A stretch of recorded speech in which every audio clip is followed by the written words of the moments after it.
I'm kind of sitting here reading Atlas Shrugged. Ayn Rand, Atlas Shrugged.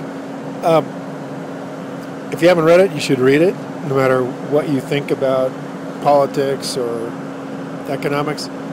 This particular section of the book, this is 614, read 614. It's like she wrote this in 1957 when General Motors was a strong company, but starting to be strongly influenced by the AFL-CIO unions. And this is for investors something you really have to understand, that you want to be sure that the company is managed by and employs people who are connected to reality of real world economics.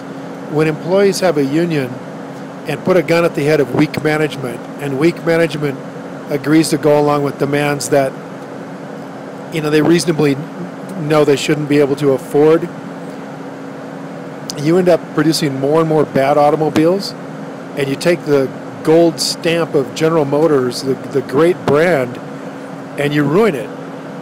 It's destroyed now. Of course, the company is completely gone, but it took 40 years to destroy the best brand automobile in the world, and it was basically done by weak managers who didn't have the guts to stand up for what was right, and unions that were trade unions, weren't interested in the survival of a specific company, and who just kept milking the cow, taking more than they could possibly afford.